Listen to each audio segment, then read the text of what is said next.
Bonjour et bienvenue dans cette série de podcasts consacrée au marché de la cuisine en franchise et plus particulièrement aux spécificités du concept Cuisine Aviva. Je suis Michael Icard, journaliste pour l'officiel de la franchise. Avec moi, dans ce premier épisode, qui de mieux que Thomas Maldonado, directeur développement en franchise de Cuisine Aviva, pour nous présenter justement ce concept et nous dresser un état des lieux du marché. Bonjour Thomas. Bonjour Michael. Tu vas bien ? Ça va et toi ? Super. Merci d'être avec moi Thomas et merci à vous de nous écouter. Vous êtes au bon endroit pour répondre à vos questions sur la franchise dans le secteur de la cuisine.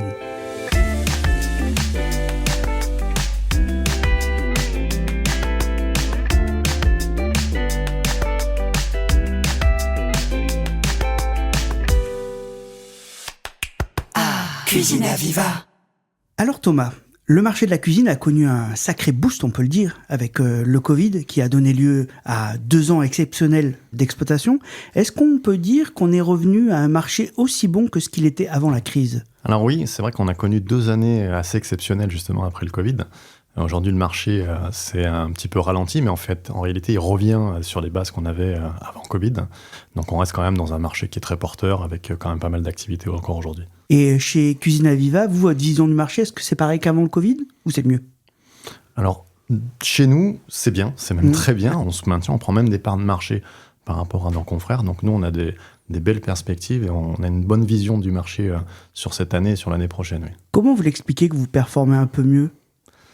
Alors, on a mis en place pas mal de choses. Alors, le Covid a aussi accéléré pas mal de choses, comme chez nous, chez pas mal d'entreprises également. Mais aujourd'hui, c'est vrai que l'offre Cuisine Aviva, elle n'est plus non plus destinée qu'à la cuisine. Aujourd'hui, on est capable de traiter quasiment toutes les pièces de la maison. On intervient dans la buanderie, la salle de bain, le cellier, les meubles télé, les meubles de living, etc. Donc, on a une offre en fait qui est complète. Et surtout, on a une offre qui est très ciblée dans le marché. Aujourd'hui, on a des cuisines qui vont de 2 à plus de 15 000 euros.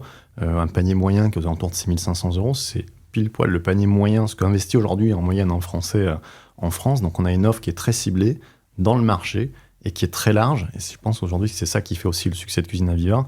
Et surtout autour de tout ça, il y a beaucoup d'humains, puisque le siège Cuisine Aviva, c'est 60 personnes qui accompagnent les franchisés en permanence. C'est une équipe d'animation qui est sur le terrain en permanence, au plus près aussi de nos franchisés pour les aider ou pour les aider à gérer leur quotidien également, pour les former. On a un centre de formation qui est certifié Calliope, qui décerne des formations qui sont agréées CQP. Donc tout ça fait que une sorte d'écosystème en fait de Cuisine Aviva qui fait que tous ensemble en fait on est tourné vers la performance. Vous avez fait en sorte d'accompagner au mieux le porteur de projet et le franchisé au sein du réseau pour que le réseau performe. Exactement. En fait, on a dans les profils métiers qu'on a aujourd'hui, on a quasiment 70% de nos franchisés qui ne viennent pas du monde de la cuisine. Alors, ils viennent de fonctions de commerce, de cadres commerciaux, etc. Mais ils ne viennent pas du métier de la cuisine. Et nous, on s'est organisé justement pour pouvoir déjà les former à la base, donc avec le centre de formation, comme je disais, et surtout après pouvoir les accompagner. Donc c'est vraiment une offre globale en fait qu'on apporte aux franchisés, un accompagnement complet. On les aide pour les premières ouvertures de magasins à rechercher des financements, à trouver un local commercial. On les aide pour la négociation du local commercial. Énormément de choses finalement qu'un entrepreneur aurait du mal à faire tout seul. Nous, tous ces services, on les apporte aux franchisés parce que c'est comme ça qu'on pense la franchise, c'est accompagner. On a l'habitude de dire chez nous, vous avez le talent, on s'occupe du reste. C'est exactement ça. Venez avec votre bagage, puis nous, on va vous aider après à performer. Pourquoi se lancer aujourd'hui sur le marché de la cuisine ? Alors, parce que le marché de la cuisine, c'est un grand océan bleu, en fait. On a un marché qui a plus de 4 milliards d'euros. On a un marché français qui est sous-équipé par rapport à nos voisins européens. On est à 65% à peu près de taux d'équipement en France, quand on peut être à 90 ou 95% dans d'autres pays. Donc, il y a encore une immensité devant nous à conquérir. C'est un marché qui est porteur, c'est un marché passionnant, parce qu'on fait de la co-construction avec nos clients finaux.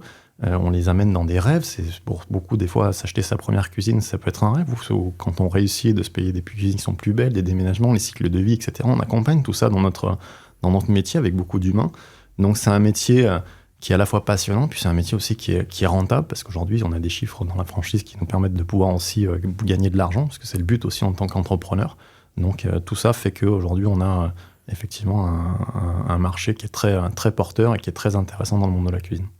Si je veux ouvrir demain un magasin Cuisine Aviva avec vous, est-ce qu'il y a certains chiffres clés que vous pouvez donner pour me projeter, par exemple, le budget que je pourrais avoir, combien ça va me coûter de me lancer avec vous. Tout à fait. Est-ce que j'ai besoin d'un apport, justement ? Alors oui, un apport, mais c'est pas nous, en tant que franchiseur, qui le demandons, c'est les banques. Donc, les banques aujourd'hui, si vous allez les voir, sont moins sympas que vous. Ouais. Ils auront du mal à vous prêter de l'argent. Aujourd'hui, ouvrir un magasin, ça va être entre 300 et 400 000 euros, on va dire. Mais ça dépend de l'emplacement, ça dépend de la ville où vous allez aussi vous implanter. Il y a des villes comme Paris qui coûtent un tout petit peu plus cher que la province sur les implantations. Donc ça, c'est le budget ? C'est le montant global, en fait, que ça va coûter pour ouvrir un magasin. Et par contre, en apport personnel, aujourd'hui, aux alentours de 50 000 euros, on peut arriver à monter un magasin. Après, comme je disais, ça dépend aussi du montant global du projet. Mais à partir de 50 000 euros, aujourd'hui, on sait faire des choses. Et dans les chiffres clés, un magasin aujourd'hui en moyenne, ça fait 1,9 million d'euros de chiffre d'affaires. D'accord. On a un retour sur investissement qui se fait en 3 exercices et on va avoir un résultat net qui se fait aux alentours de 5%. Et là, encore une fois, c'est une vraie aide d'être accompagné d'un franchiseur quand on se lance plutôt que se lancer tout seul. Pour le retour sur investissement, justement. Ouais, alors je vais prêcher pour ma paroisse, c'est vrai, mais d'un autre côté, aujourd'hui, enfin, moi, pour avoir une vingtaine d'années dans le monde de la cuisine et connaître énormément de monde, on sait qu'aujourd'hui, les indépendants, ils sont quand même très en souffrance. Quand on est chef d'entreprise, gérer dans son quotidien de la communication, du recrutement, de son développement, son développement commercial de l'entreprise, son développement multisite, etc., c'est extrêmement compliqué parce qu'il faut avoir toutes les casquettes en même temps dans son quotidien. Alors qu'en fait, la franchise, c'est l'inverse. La franchise, nous, on l'a pensé pour que les magasins, en fait, soient au rendez-vous de la performance et du commerce. Enfin, en gros, les magasins sont dédiés au commerce et tout le reste, on s'en occupe. C'est-à-dire qu'en fait, on va leur amener des services support. On a 9 services support au Cuisine Aviva. Donc, dedans, vous avez de la communication, vous avez des RH, le service développement, forcément, qui est notre service, etc. Mais tous ces services-là sont tournés pour les franchisés et vont leur amener tout un tas de services dans leur quotidien qui va, leur permettre de se consacrer à faire du chiffre d'affaires. Leur quotidien va ressembler à quoi ? Il y a combien de personnes dans un magasin Aviva en moyenne ? En général, on est aux alentours de 5 personnes. On va avoir un patron, une assistante de gestion, 3 vendeurs. En général, c'est à peu près moyen. Après, ça dépend aussi des implantations. J'ai des magasins où j'ai beaucoup plus de vendeurs. Des magasins, j'en ai un petit peu moins, qui sont plus des magasins de proximité. Mais en général, c'est 5 personnes qui composent un magasin. Merci Thomas pour ces premières informations. Merci Mickaël et merci pour l'invitation. Avec grand plaisir. Dans un prochain épisode, on abordera les perspectives de développement du réseau, les places disponibles pour les futurs franchisés et surtout comment vous accompagnez les porteurs de projets. Merci à vous de nous avoir écoutés et n'hésitez pas à partager ce premier épisode et à liker l'émission si vous l'avez apprécié. À très vite.